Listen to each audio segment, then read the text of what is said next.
Okay, so if you've ever been to any composer masterclass, whether it's at a school or it's at a festival or whatever, inevitably, one of the questions that is going to be asked is, what's your process? And it's one of those things where the answers are so completely all over the place. I mean, it's pretty buck wild. People talk about like the importance of the type of pencil that they use. They talk about waking up at 4 in the morning to get started. People's processes and what they talk about are always completely different. They're all over the map because everyone is different. Everyone has some individual way of approaching it.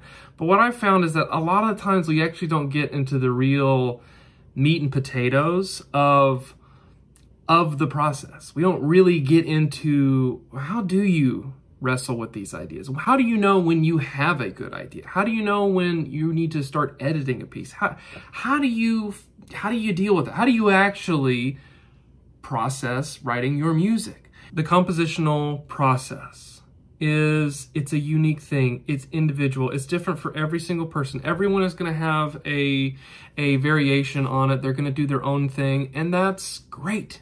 A film composer who's writing music for a TV show is going to have a very different process, a very different relationship with the music that they are making than, let's say, a choral composer who's going to have a very different relationship primarily because of text, right? Who's going to have a completely different mission than someone who's writing a middle school band piece, right? Versus someone who's writing a string quartet, for a music festival with really high level players. They're just different things. There's just different ways of dealing with it. But despite that, I do think some of the things that I'm going to say should be able to apply to most people wherever they are. What I'm going to share is some of the ways that I see my own process working and how I know how to identify what stage I'm in roughly so that I'm very clear about what my mission is. Because in the compositional process, you have a different mission, you have a different goal, depending on where you are in the process.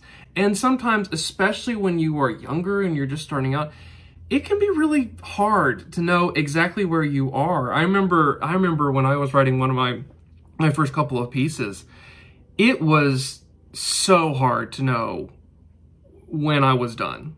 I had no idea. When do I stop writing this thing? When am I finished? When is it over? When does it end? I had no idea. I remember I took a whole year to just write like a 7-minute brass quintet.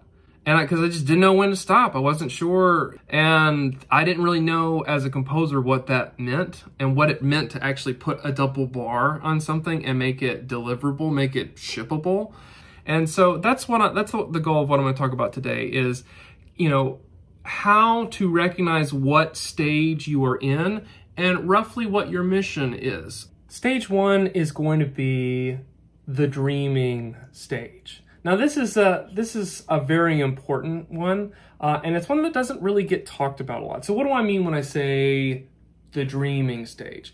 Well, at this point in the process, this is the very beginning. I would argue this is actually, rather than the beginning, it's more of like a prequel. It's more of like a prologue before the actual story, the journey of making the music is actually going to begin.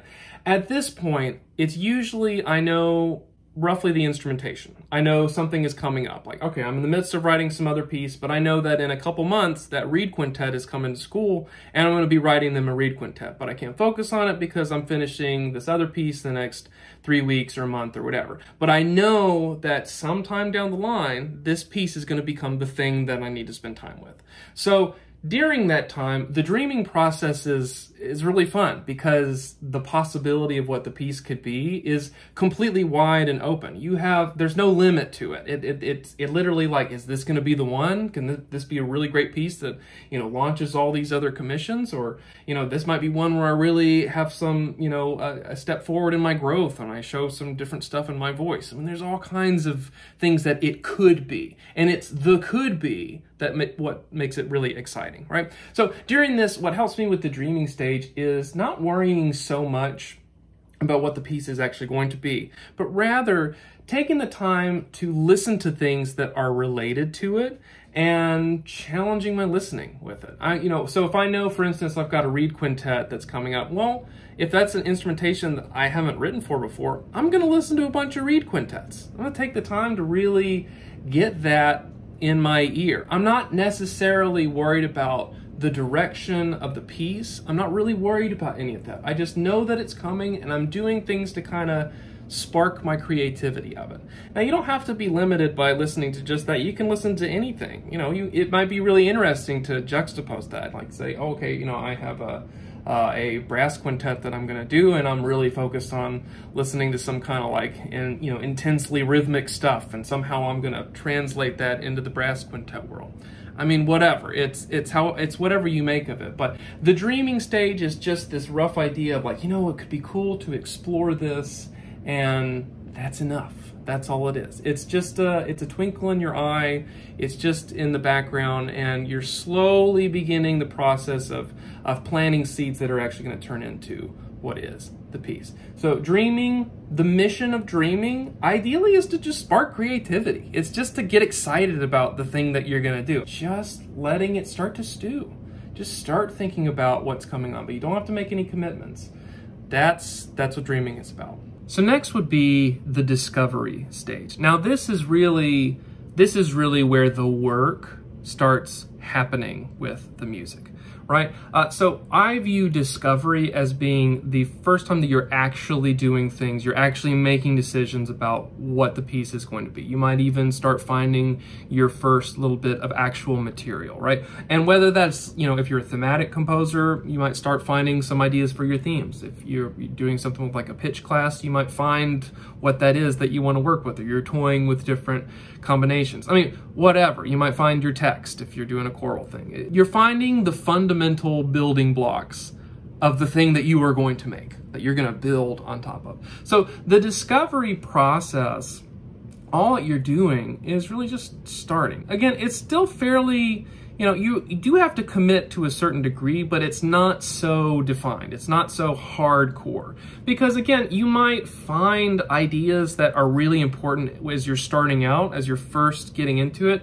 And you might find that actually later on, actually I don't really need that. I don't really need this idea. I remember I had a commission that I was doing for a group, and I could not for the life of me, I couldn't find any motive or theme that I liked. I was like, oh, I'm gonna return to this old texture just for simplicity's sake. And using that, I found this melody. But I liked the melody and never actually ended up using the texture that the melody was born from in the piece. I didn't need that. It wasn't really important. I discovered the theme that I ended up using for my piece, and that was what I needed. The texture was kind of irrelevant. And, that's just one example from me. It can be the opposite for other people.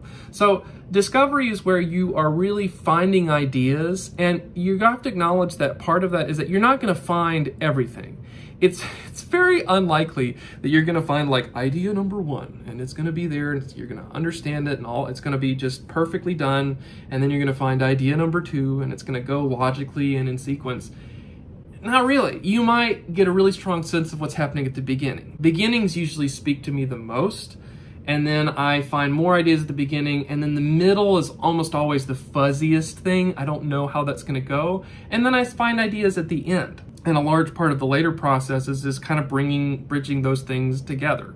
But some people might hear things in the middle first, or they might hear the end first. There's no logic to it. It makes no sense. It's messy, it's dirty, and that's what discovery is. It's like you're mining. You're not walking out of there, without needing to take a shower and not being covered in dust. Well, you're doing it wrong. You're not going to find it in a logical sense. So let go of that. Trust that you're finding something that is important. I know that I want something like this to happen.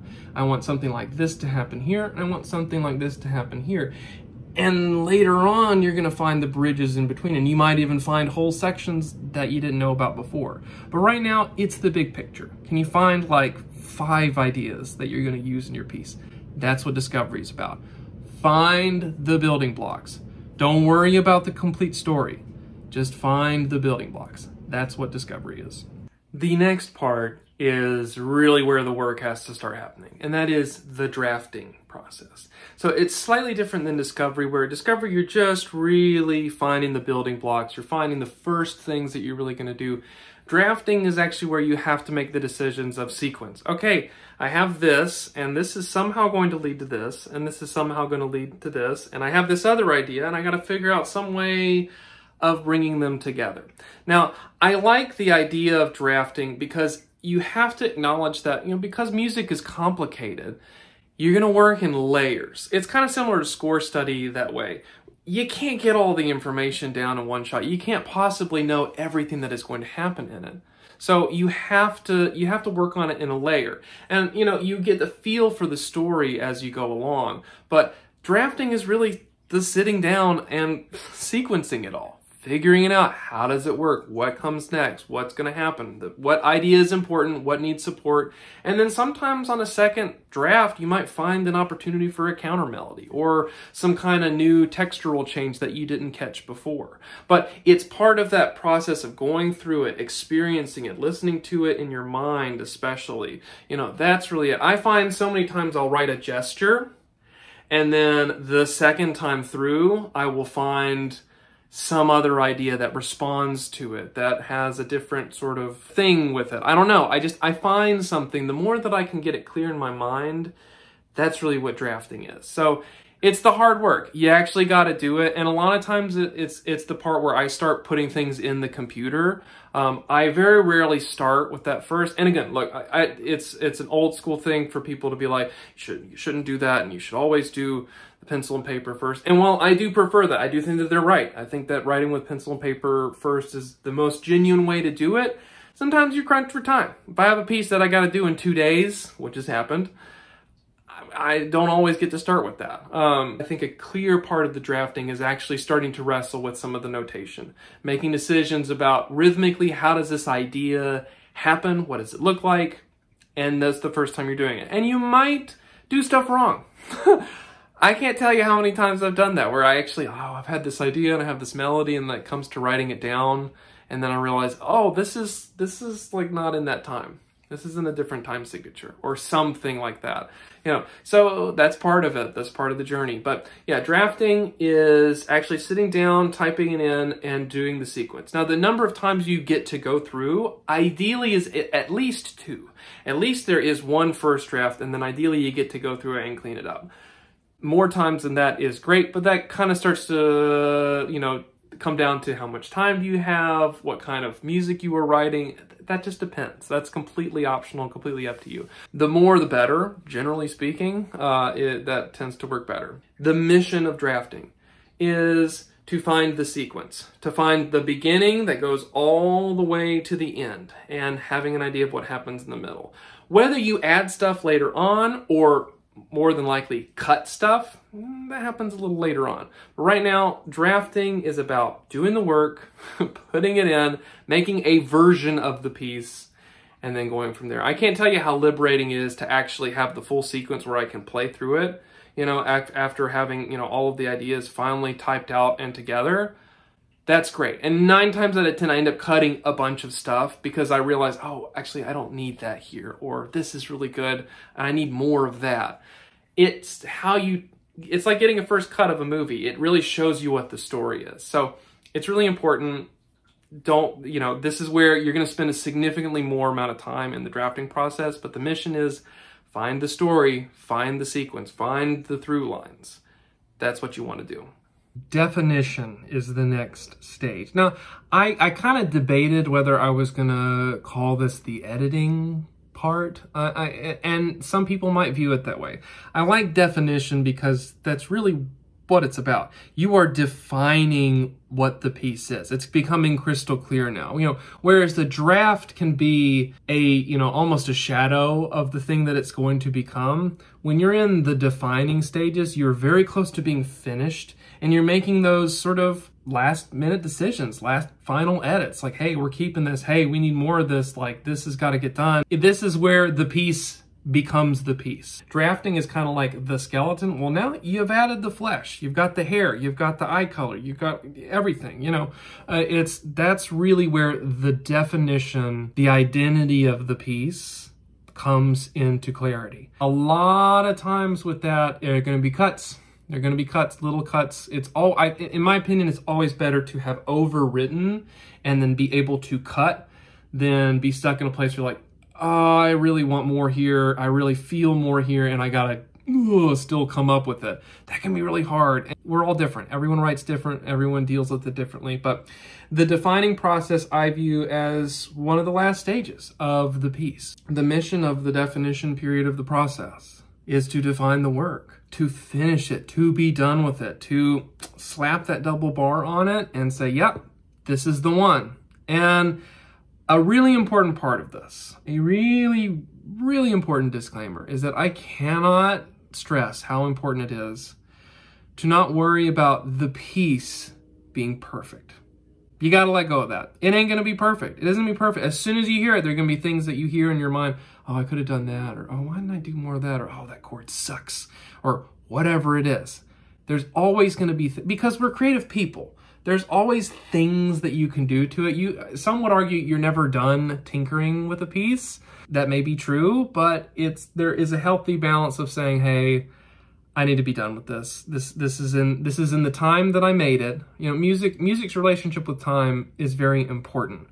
That's where its authenticity comes from, is when you make it. It's a reflection of that. Music only exists in time, and it's born from time. Don't worry about the piece being perfect, because it ain't gonna be. It just isn't. You're gonna find things in it that you wish you had done differently, you wish you had known. It sucks, but it is part of the process. Now, the one thing I do want to say is, while you shouldn't worry about the piece being perfect, you should absolutely strive to have your notation of the piece be as perfect as possible. That can be an objective thing, and you should really go for it. I mean, hey, you're gonna miss stuff. I can't fathom or tell you how many times I have finished a piece, been on my computer, made it a PDF, and then immediately saw a mistake on the first page. It may, and I don't know why you have to see it in a PDF, even though it's literally the same thing. Don't sweat everything. You do your best. It's very helpful to have someone else check it and look at it objectively, especially performers. Performers will be more than happy to tell you what is wrong and what is missing. It's healthy. It's good. So yeah, but defining the definition process, we're finishing the piece. That's it. Okay, so lastly, now that you've defined the piece and you've actually finished it, there is actually a really important fifth part of this process, and that is the delivery process. Because just making a really great score and being done with it, well, you're not actually done.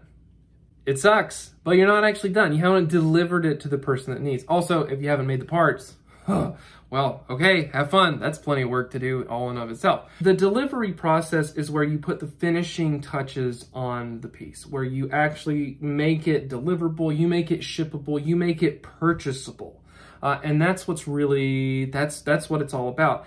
And there is still an element of creativity that needs to go on there. So things like making a title page, something that, you know, a conductor could see and look at and say, oh, this looks like an interesting piece, or a chamber group, or whatever the medium is. It's a little less important in film music, but you know, that's neither here nor there. You need to make a really good info page where you have your instrumentation and your duration, and you need to write the program notes. And that can really suck, because a lot of us are really good at writing pieces, and then one person asks us, so what is this about? And we're like, I don't know. I have no idea. I worked on it for 2 months in my basement, and I have no words. I have no way to say this. So, but you got to do it. Make it part of the process.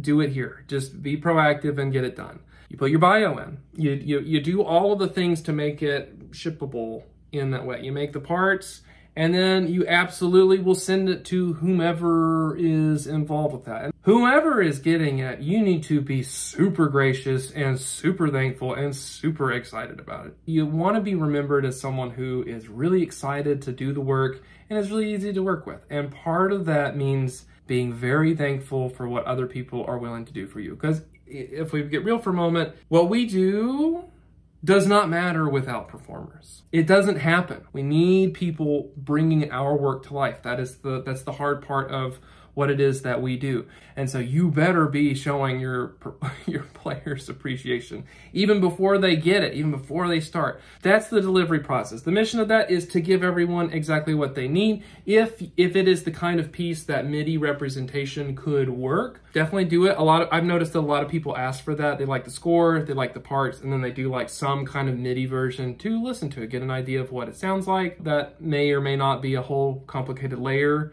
especially if you're doing something that's sort of aleatoric or experimental. It might not translate, it might not actually be worth doing, but that's it. You have done it. You have done the thing. Delivery is just getting everyone what they need and being done with the work.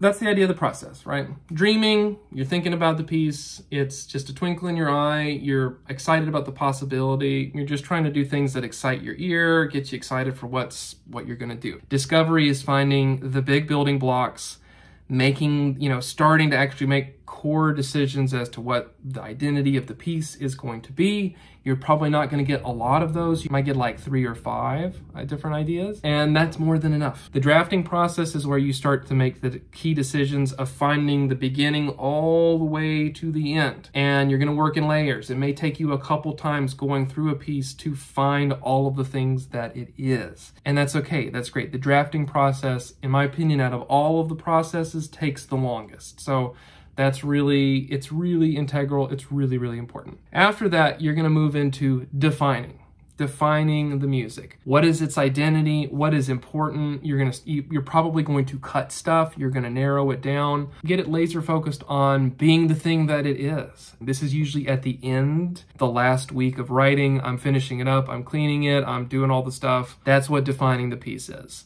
You're finishing it. And then after that, number 5, you're delivering it. And how you do so and how you make all the presentation, all the things that are seemingly not musical, that's part of it. So you're thinking about what it looks like, making it visually appealing. It doesn't need to be perfect, something that people might want to click on. You're delivering it, you're getting it to the people who need to have it, and you're giving them absolutely everything that they need. And you're being extremely gracious and extremely appreciative as you do it. And that's it. That's kind of the process. Now, the thing that I want to make really clear in this is that don't fall into the trap of thinking that, oh, well, this is easy. I just do this part, and this is part 1, and this is the dreaming part, and then this is the definition part. And it's not always that clean. In fact, a lot of times these sort of ideas will blur a lot. I see a lot of blurring between the discovery period and the drafting period. I know for me, coming up with like raw new ideas and new sections, I can't always do that for hours and hours on end. I might I might take an hour a day and find something like, okay, I need to find a little clearer image of the ending. I might work on the ending, but after that, I might spend the rest of my composition time that day working on the draft because I know what the beginning is like. And so I'm going to start typing that. I'm going to start putting that in. So discovery can blend with drafting. I can see that a lot. And, even, drafting to a certain degree can bleed into the defining period. But again, it's all in there. I tend to, some of them I don't really see dreaming blending a lot with drafting. At that point, I don't really, I don't know. It just depends, but we're all different. And you might find something that you're listening to on the radio one day that inspires this whole section in your piece and it really made it the thing that it needed to be. I'm not so worried about the specifics, but I think it is helpful to know where you might be in the music so that you have a clear idea of what your mission is. When I know that I'm in a discovery period where I'm at the very beginning, it is so much more freeing to not put the pressure on myself of finding the draft. Of saying, oh, well, I have to have this idea and I have to know what comes after and I have to know what comes after. No, you don't. You just need to know a couple parts and then you'll figure it out as you go along. Don't worry so much about it being perfect and going in a sequence. It's going to be messy, but that's how it goes. That's it. So they can blur and that's it. As long as you have a clear idea of what it is that you are trying to do in this time, you're going to be okay. It's going to be great. Thank you so much for watching this. I hope this was helpful. I'd love to hear from you. What is your process like? Is it similar to what I have described? Is it more streamlined? I mean, what do you do that's different? I genuinely am curious about what it is that you do. And specifically, what do you struggle with? What is the hardest part of the process for you. What part of the process is tough? I'd love to hear from you. If you could leave me a comment, that would be really fantastic. I read every single one. So yeah, I just would love to hear from you on this. Okay, till next time, cheers.